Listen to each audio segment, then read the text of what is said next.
Podcast sekolah Buat yang mau lanjut sekolah. season 3. Ore!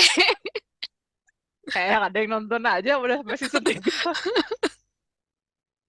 Di season 1 cara nyari sekolah, season kedua cara nulis jurnal fokus utamanya. Season 3 kita fokusnya apa nih? Fokusnya mungkin setelah PhD. Memang yang season ketiga ini kita mikirnya adalah antara yang sudah sudah di akhir-akhir PhD mulai berpikir masa depan atau yang memang udah lulus dan saat ini mau mengambil keputusan langkah berikutnya.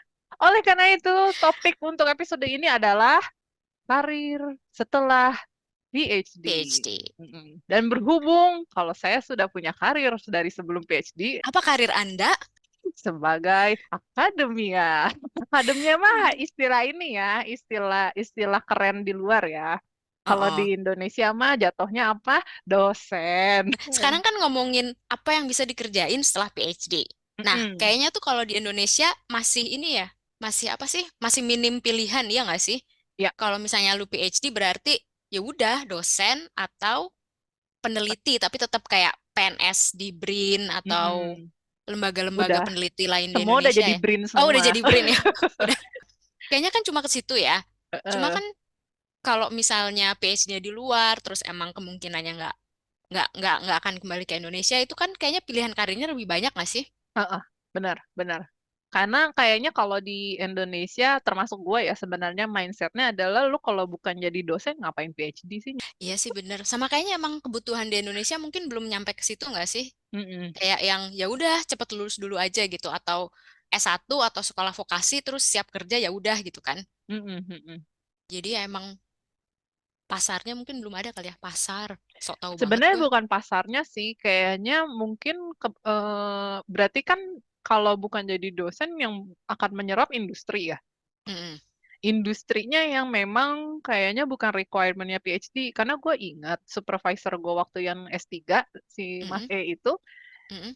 eh S3 tuh dibutuhkan karena mau R&D di industri, syaratnya Mm. S3.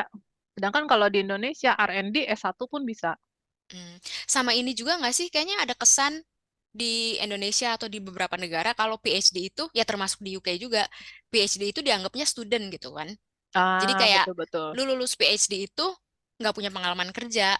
Mm-mm, Padahal kan banyak PhD juga yang emang di Eropa terutama skemanya skema employment kan. mm-mm, Berarti emang mereka itu kan dilihatnya sebagai pekerja. Berarti selama mm-mm. mereka mengerjakan PhD itu hitungannya work experience kan. Betul, betul. Jadi kalau emang di Eropa emang itu ngelihatnya sebagai work experience, jadi ya udah gitu, mau masuk industri juga masuk-masuk aja gitu.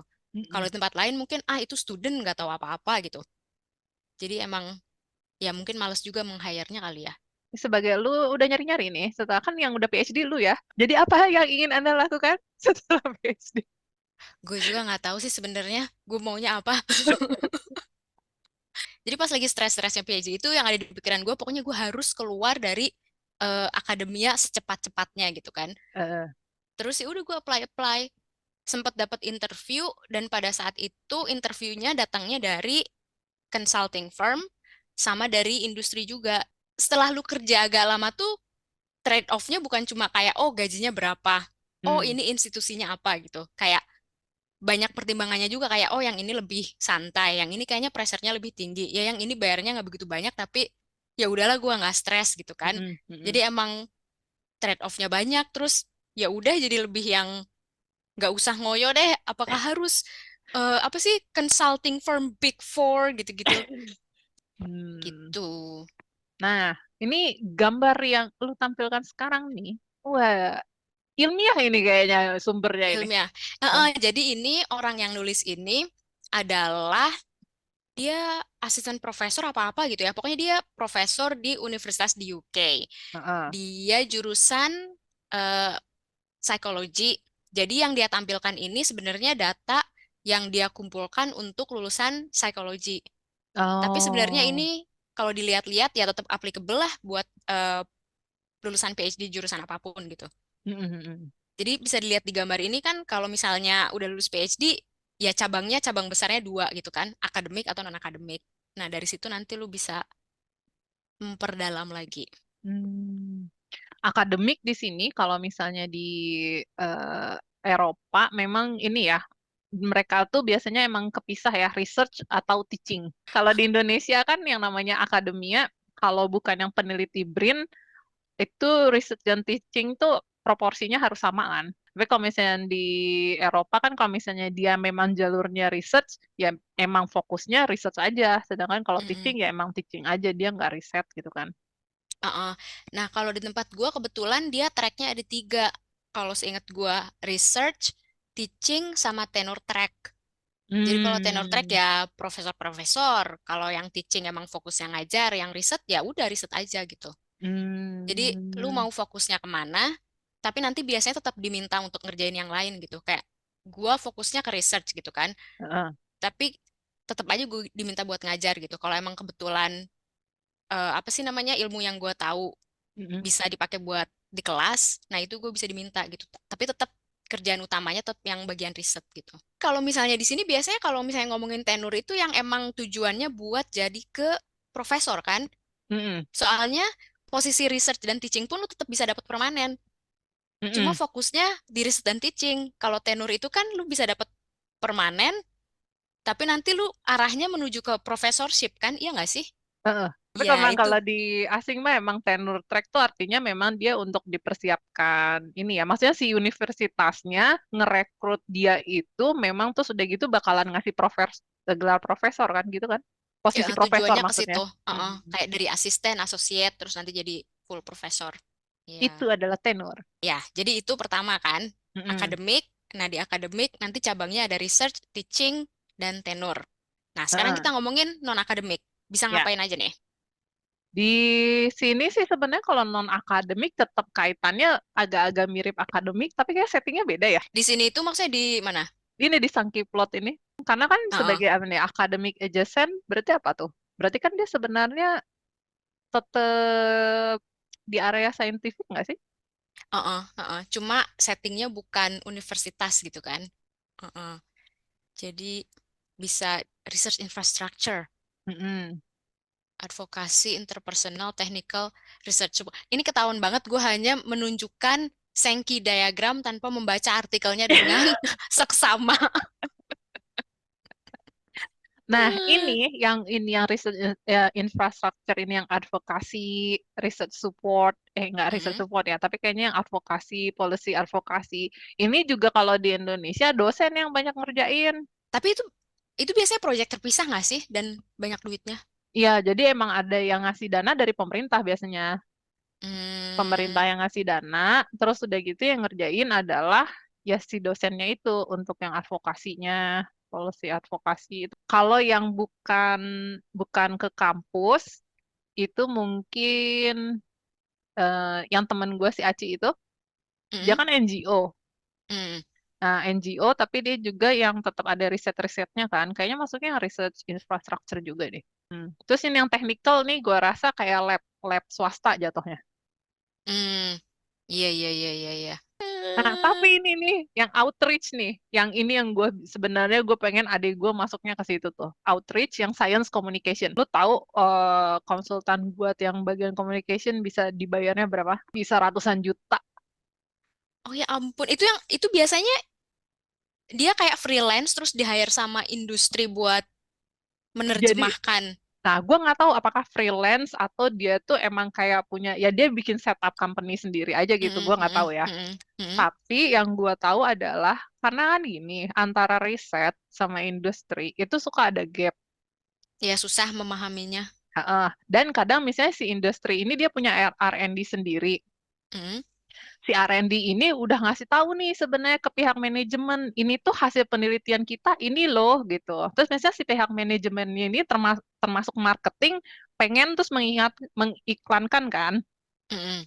Tapi suka nggak ketemu nih, nggak nyambung antara yang si R&D sama si marketingnya ini. Nah mereka bakalan nge-hire si yang communicationnya ini, yang bagian communication.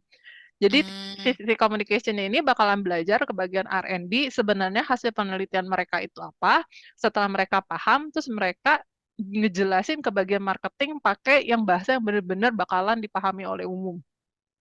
Tapi itu di Indonesia udah umum belum sih pekerjaan itu? Ada, gue tahu ada, tapi umum atau enggak gue nggak tahu. Oke, oke, oke. Hmm. Kalau Nah industri ini, research sih kayaknya nah ini ini mah ya, yang apa kayak namanya, straightforward lah. R&D Sama ini. kayak, sama kayak ngerjain riset, cuma nggak di kampus, tapi di industri. Mm. Nah, kalau yang industry research, karena Babe gue kan di industry research ya, biasanya mindsetnya beda. Babe gue itu kan akademia yang pindah ke industri. Mm-mm, Jadi katanya gini, kalau di akademia itu dulu pas ngajar, oh iya, loss-nya sekian 10% nggak apa-apa gitu ya. mm-mm, Itu tuh masih masih sedikit. Tapi mm. kalau misalnya di industri, lu loss-nya 10% tuh itu udah 1 miliar katanya gitu. Oh, oh, Lu mau nanyanya ke dosen mah dibilang ah nggak apa-apa Pak, 10% oh, ini lossnya ini 10% tuh 1 miliar gitu. oh. Apa itu tergantung industri juga ya? Soalnya gue malah dapetnya ceritanya beda. Orang industri itu kadang ngelihat orang di universitas itu kadang suka pengen kerjaannya perfect, tapi nggak sebenarnya nggak penting-penting amat gitu. Kayak misalnya lu Hmm. ngitung sesuatu nih ya, Heeh, terus hasilnya misalnya 94 gitu, terus lu nggak happy gitu, lu pengennya, misalnya kita ngomongin mass balance nih ya, jadi kan kanan heeh, kiri harus 100%, heeh, tapi kan sebenarnya lu bisa berhenti ngitung ketika udah hampir sama kan. heeh, Nah, banyak orang industri yang bilang kalau orang akademia itu mereka tuh kayak ngejar biar sama, jadi dia heeh. kayak ngejar improvement mungkin 0,1% dengan menghabiskan waktu sebulan gitu. Kalau di industri justru malah yang kalau lu udah punya standar kayak good enough, udah gitu, udah berhenti, lu nggak usah ngejar sampai precise banget gitu. Kenapa mereka nggak mengejar kesempurnaan? Itu karena setiap Itu satu juga duit. hari yang ditambah itu Heeh, ada uang industri yang heeh, heeh, hilang. heeh. Heeh, kayak gitu. Berarti emang intinya kalau di industri itu karena dia mengejar profit, jadi emang harus benar-benar optimize semuanya ya. Heeh. Nah, ini yang skill transfer nih. Yang kayak begini jualannya biasanya di mana? LinkedIn. Dan kayak Soalnya sekarang apa-apa data science ya sih? iya dikit-dikit data science ya. Mm-mm. Kayaknya enggak deh, sempet beberapa tahun lalu sih kayaknya booming data science.